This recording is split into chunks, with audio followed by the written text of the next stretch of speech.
Welcome to Block 929. My name is Ted. If it's your first time, please don't forget to subscribe and press the notification bell so that you get notified every time that I post a video. And also don't forget to like the video, share it with your friends, and leave a comment at the end. I just wanted to talk about opportunity. And most of the times we don't know what is the meaning of opportunity. We actually know that opportunity is when you get something like maybe if there's a job for you available, then you can go for it. If there's an opportunity for you to make money and all those things. But sometimes we don't really able and we are unable to actually identify an opportunity when it arises. An opportunity can also be created. So you can actually create yourself an opportunity depending on how you present yourself and depending on how you position yourself. I remember hearing this statement called positioning yourself to succeed. And since I heard about it, I've always wanted to see and find out ways where I can always position myself when I want to grasp an opportunity. And the place that actually made me to understand how to position yourself to get opportunities is when I went and lived in South Africa. Now, in South Africa, I discovered one thing that luck is actually something that you can create yourself. You can create a situation where you would be able to get a job. You can create a situation where you would be able to sell your business, sell your products easily than when you are here in Malawi. In Malawi, it's a bit harder for people to create opportunities. That is why you find that many people they leave their countries outside South Africa, and then they go to South Africa to look for jobs, to look for opportunities. One of them is myself. When I was young, I always wanted to live in South Africa. To also tap into the opportunities. Whenever I used to see people coming from South Africa, they come with cars and come with you know, new things. And I always say, I also want, when I grow up one day, to go to South Africa. And lucky enough, I ended up there. I went to South Africa. When I arrived there, I realized that this is indeed the land of opportunities. I mean, some people say it's a land of milk and honey, of which I don't agree.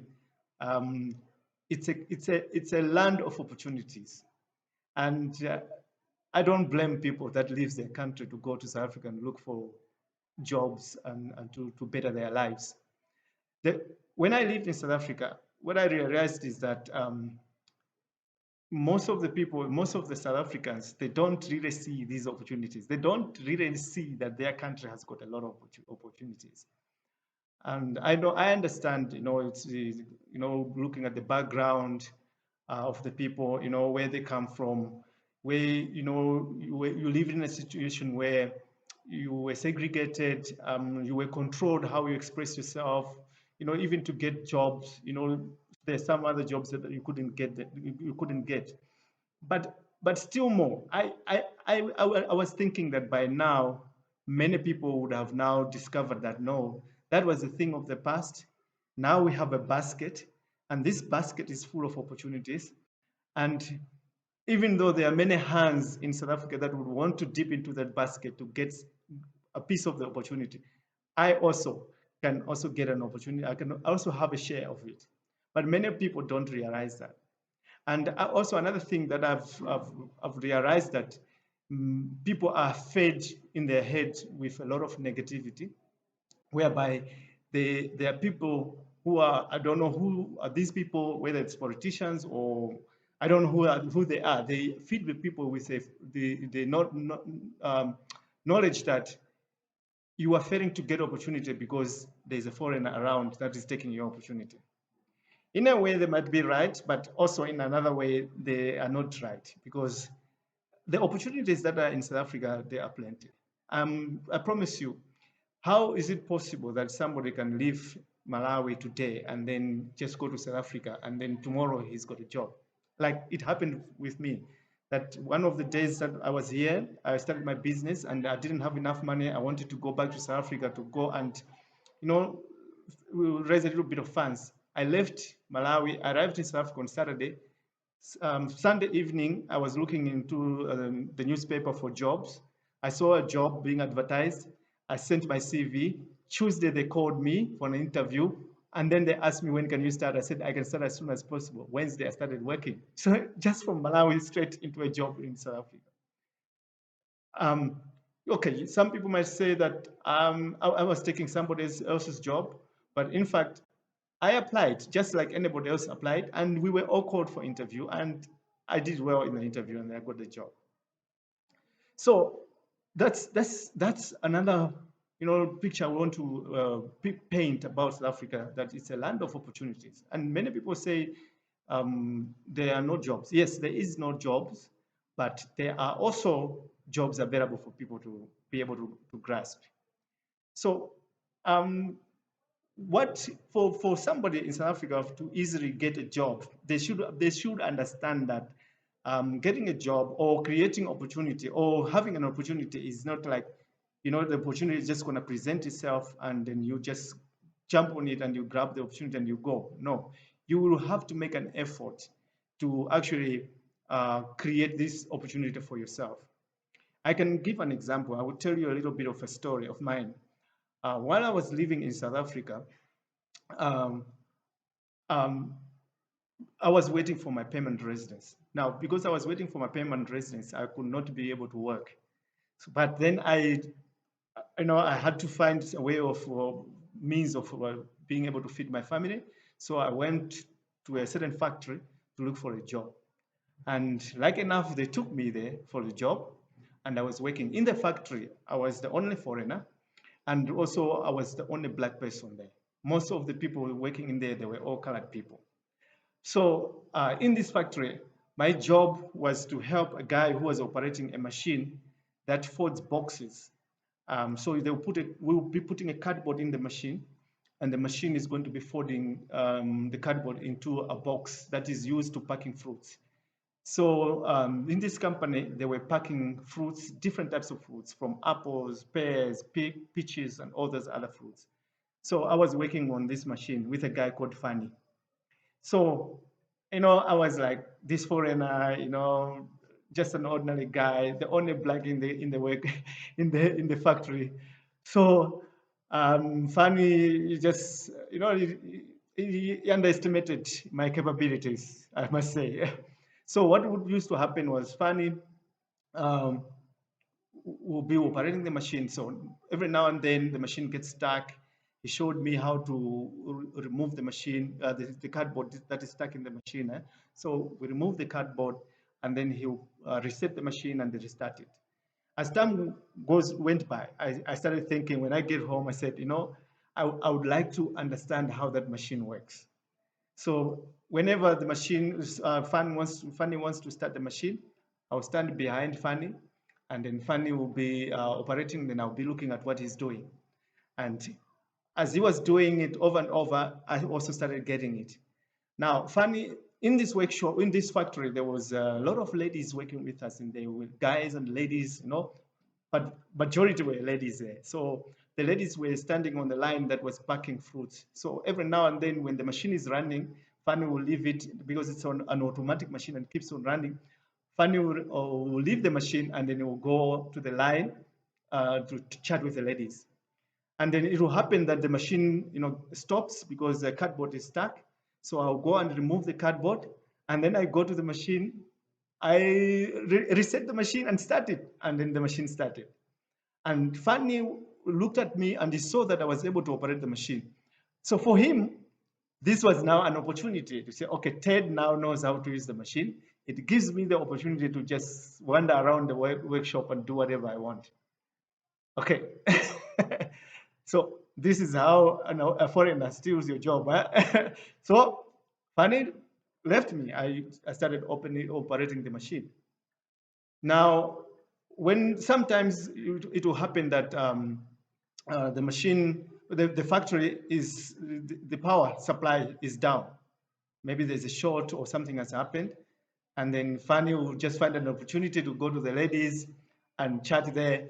For me, I felt like there's nothing to do. I'll take myself across and I start cleaning the machine. Now, in the factory, it was having the same setup as my workshop. As you can see in my workshop at the back there, um, if you look at the back, at the top there, that's going to be my office. It's got a glass. So I can sit there, I can be watching the guys here working in the workshop, and I'll see what they're doing, whatever is happening in the workshop. So the factory was in the same setup, so that we had a factory manager. His name was uh, Joan, I think it was Joan. So he will sit in the office there, and while I'm busy cleaning the machine, I'll look through the machine. I'll see that sometimes Johan would stand there with a radio wireless message, and he was looking at me. He's looking at the workshop or looking around at the factory, and then you see that everybody is just sitting. The machine is downtown, but me, I'm busy there cleaning the machines. So whenever I went home, I would tell my wife and say, you know what? One of these days, I'm going to be the machine operator there. And my wife would say, why are you saying this? I said, no, I'm positioning myself to become a machine operator one day. So this kept on going. And one day, we knocked off on a weekend. And when we came back on a Monday, we found that there was something that was covered with a lawn. So then we were all wondering, and this thing was standing next to our machine. And I said, what is this thing? And then after a few days, Johan came, called us, all the people around the machine operating area, and then he unveiled this thing and said, we have bought a new machine. And this new machine, Ted is the one who is going to be operating. So yeah, I became a machine operator. So there you go. Opportunity. You know, sometimes an opportunity, you can actually create it yourself. So yeah, I started working there and I became a machine operator. They gave me a guy to help me doing what I was doing with Fanny. Fanny was operating the old machine. Now, inside the factory, there were guys that were coming from the cold store. So we were in the factory that does the packing, and outside there was also a warehouse where they were packing the fruits. So the fruits will be packed in the factory, in our area, in the way with the factory. They'll be put on pallets, and then they'll be lifted by forklift and be taken in the cold storage. At the cold storage, there were guys who were coming to do the stock taking. You know, so when the fruits are packed in the boxes, they are put on a conveyor, and then there's guys there who takes them off and put them on a pallet. And then when they put on a pallet, they put a sticker on that pallet, which shows what type of fruit is in there, which destination is going, whether it's going to Japan or it's going to America or somewhere else, and they'll put it in there. And then they'll put also barcodes there. Now, these guys from the cold stores, they'll come with little gadgets. They used to call them scanners. And in Afrikaans, those guys were called, those things were called scandidas. They used to say scandidas. In this factory, the language was Afrikaans. So it was difficult for me to communicate in that factory because everybody was speaking Afrikaans. I was the only person speaking English. So sometimes even the notice board would be in Afrikaans, was always in Afrikaans. Now, these guys who come, they were wearing special uniform. They were wearing white dust coats and with the scanners, and they'll come and scan on the pallets, and then they'll take information, put it in the computer on the scanner and send it. And then after that, they'll go back to the cold source. These guys, they were well-paid guys in the factory, and they never associated with us. They were having their own offices there. The only time we saw them is when they came into the factory. They did their thing and they went that side. They had their own toilets that side. When they are having lunch, they used to sit there. They had a small locker room where they would sit and eat their lunch. I went home, I told my wife, I said, you know what? I want to be a scanner. Then she said, you want to be a scanner? I said, yes. She said, how are you going to do this? I said, I am going to position myself to become a scanner. So what I did, I went to the office, and one of the days when I was, we used to have our pay slips were paid at the office. I went to the office and I told them that, you know, I want to be saving some of my money. And this lady said, oh, you want to save some of my money? How do you want to save? I said, no, I want to be, you must take some of my money and keep it for me. So they said, okay, we'll speak to the boss. So they went to Johan and called your one and said, Ted wants to be saving his money. And it was something very unusual to them because nobody else was doing that. And I didn't have an account at the time yet. So I said I would be saving from work. And what happened now later on is that um, the every end of the week we were being paid weekly. So at the end of the week, they would take a certain amount, put it in an envelope there at the office, and I would sign. Then one day I went again to speak to these ladies, and I said, you know what, I would like to be a scanner. How can I be a scanner? So they said, no, there's always advertisements for a scanner, so you must always check the notice board. So I said, okay. And me and my wife were working in the same factory. And my wife was working on the fruits where they're packing the fruits. So when we were at home, I told her, I said, I spoke to the ladies at the admin and they said that I must always check the notice board. So you must, when we go to the notice board, when you read there, you must read for me because my wife was able to speak Afrikaans. So yeah. Then one day she told me there's a vacancy, they're looking for scanners.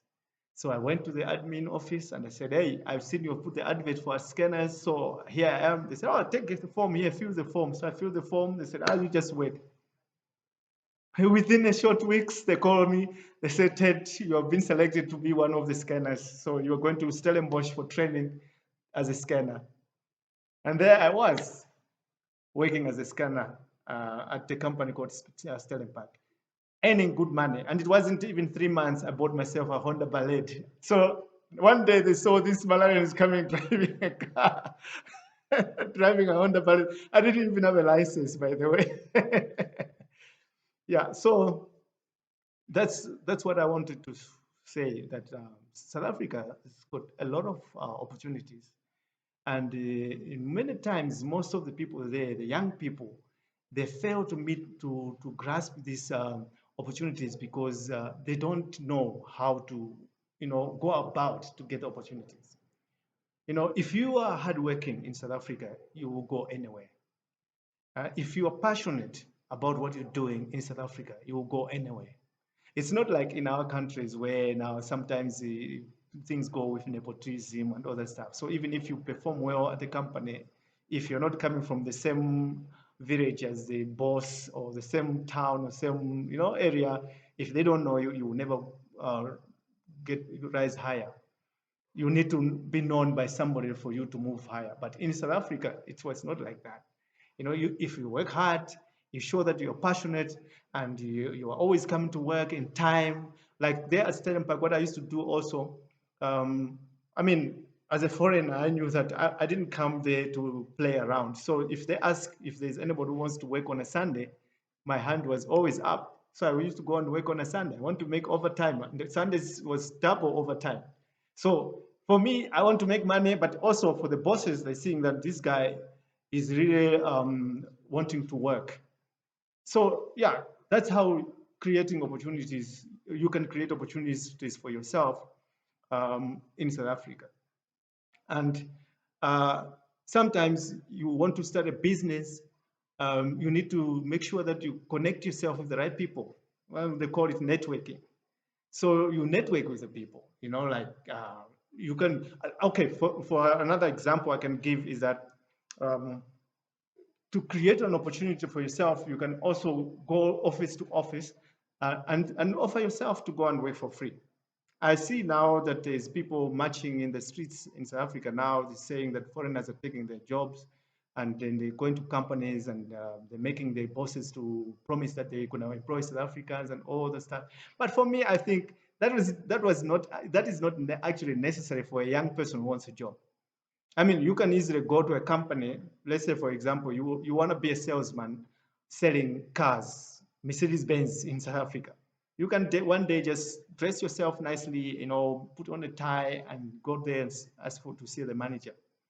And you tell the manager that I'm here, I would like to work for your company. I know that you may not have a position for me because I didn't come here because I saw your advertisement, but I just came here because I am very interested to work for your company. I want to be a car salesman. I want to be selling Mercedes Benz. Every time I see a Mercedes Benz, it just makes me feel so happy. I would like to be part of that team that actually gets involved with these vehicles. So I was asking if I can come here I can be coming here, maybe because sometimes I don't have money to come, but I can come like in a week, maybe twice, 2 days a week, and then I can work for your company for free. I'll come here and and learn as to be a salesman. And you can keep me for 3, 4, you can try me for 3 months and see how I'm going to perform. So from there, you see for yourself what you can do with me. And I did that in South Africa before. I wanted to study computers. I went to a farm called Donkerhoek Data. And I went there. The owner of the farm was called Robert Koch. And I went to see him and I told him that I'm a Malawian. I came here. I want to learn computers.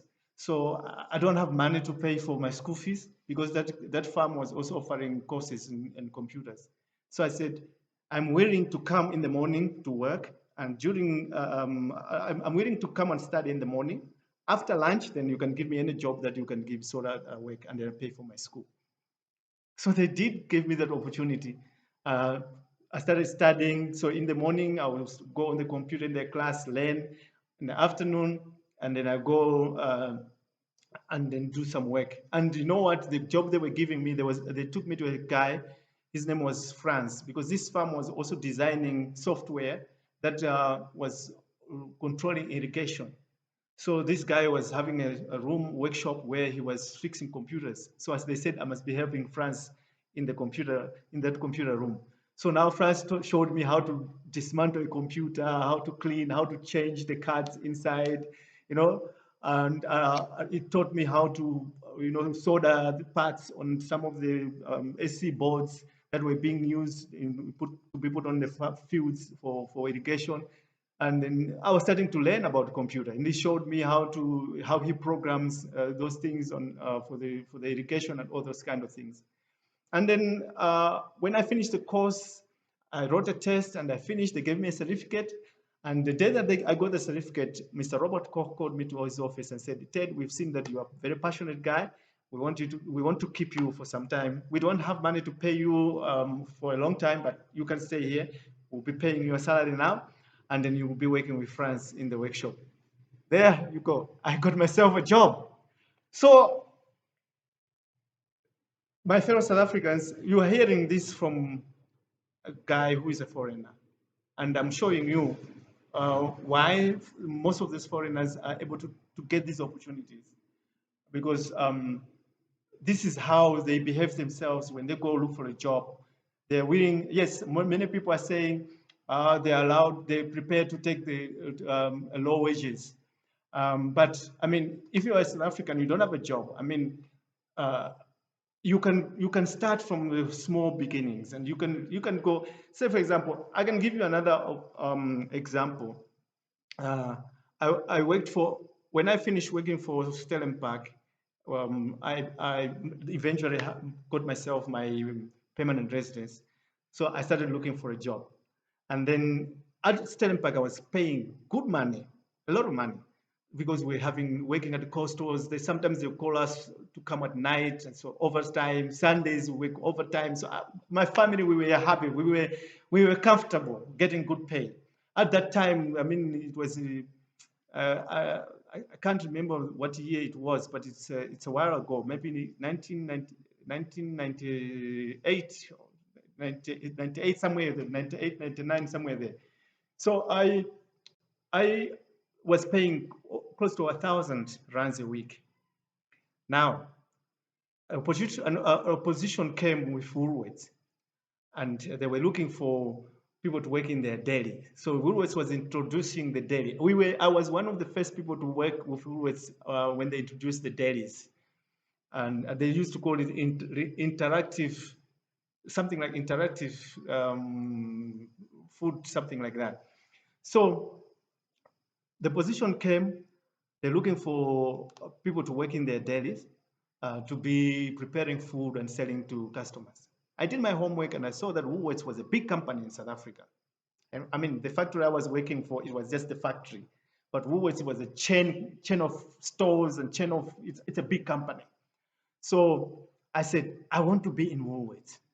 If I must grow fast in this country, I need to actually go to a big company and start working with a big company. If I work for Woolworths, it will be easier for me to rise to other big companies.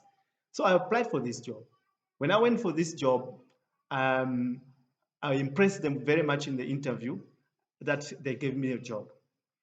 Now, you can just imagine I was getting 1,000 rands a week with Stellenpark, but with Woolworths, I was getting 250 rand a week. So I still took the job. And a lot of my fellow South Africans laughed at me and said, but you are very stupid. Why are you leaving a job that pays you 1,000 rands and you're going for a job that pays you 250 rands? So I said, I'm doing this for opportunity to grow. They said, what do you mean opportunity to grow? I said, Stellenpark is a small company. And also where I'm working, it's an Afrikaans company. Now I'm working in the cold stores. Above me is a cold store manager. His name was Pet. And all the communication that he does with the bosses, it's all in Afrikaans, all the paperwork, everything. The only thing that was in English was that when they are now doing the shipping and everything, sending to Japan, now things were now in English. But from me being a scanner, the next level was now for me to be a foreman. Pet was a foreman. Above him, there was another white guy. So for me to rise to be a foreman. And the way I saw, Pet wasn't going away very soon. So I would stay here earning my 1,000s and forever and never grow. So I decided I'm going to Woolworths, because at Woolworths I'll start like somebody selling pies and chickens and roasting chickens in the oven. But the chances of me to grow higher in the Woolworths were very, very high. So I quit the job and I joined Woolworths and get 250 a week. And at Woolworths, I did very well, because when we started, those delis, they just trained us how to prepare the pies and how to fry the chicken and all that stuff. We didn't even have a supervisor to supervise us. And they said, no, in the future, your department is going to have a controller who's going to control yourself. So we were a team of guys that we were working different shifts. And life became very difficult for me and my family, because you must just imagine to shift from 1,000 rands to 250 rands a week. 1,000 rands a week to 250 rands a week, that's a big shift. But I told my wife to be patient, because this is actually me positioning myself to succeed in the future. This is the right direction. If I work for Woolworths, Woolworths is a big company that is very well known. And indeed, I only worked with Woolworths for 3 months. And in that 3 months, my manager, the store manager, called me to the office and said, Ted, we are eyeing you to be a controller, because you are doing very well. The way he told me that for somebody to be a good supervisor or controller at Woolworths, you need to be able to manage waste, because Woolworths does not keep food for a certain period of time. So it's like 24 hours. After 24 hours or 48 hours, the food must be rejected. So for you to be a good good manager, you need to be able to manage waste. So it means that you need to be able to know which days are busy, which days are not busy, so that you can balance your orders of stock. So I started to learn this system. I used to know, okay, during the month on such a date, ordered people get paid, we get busy, so I have to make so much pies and whatever. And the bosses, they see this, because when you are logging in, you put your ID, and every time you do everything, you put your ID. So they will know that, okay, Ted was on duty, we had so little waste. And the system itself, at the end of the month, will be telling them who is managing the waste very well. So the manager told me and said, Ted, you're doing very well, you're managing waste very good, and we're looking at taking you as a controller. So immediately when they told me that, I became a controller. So every time I come, I used to call myself a controller.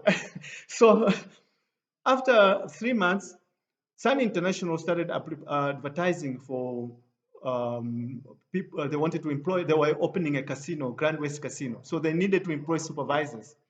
So my wife came one day, and her friends told her at Grand West they're looking for waiters and stuff like that. So she saw the position. She came on. She said, "I've been called for an interview." I said, "Where have you been called interview?" She said, "It's Sun International in Grand West as a waiter." So she went for the interview, and they took her. And then me, I was like, "Oh, my wife is now, she's good. She's now in the corporate world now." And then one day I saw in the Argus newspaper, the same Sun International, my wife was taken by a company which was called Bar Logic Services.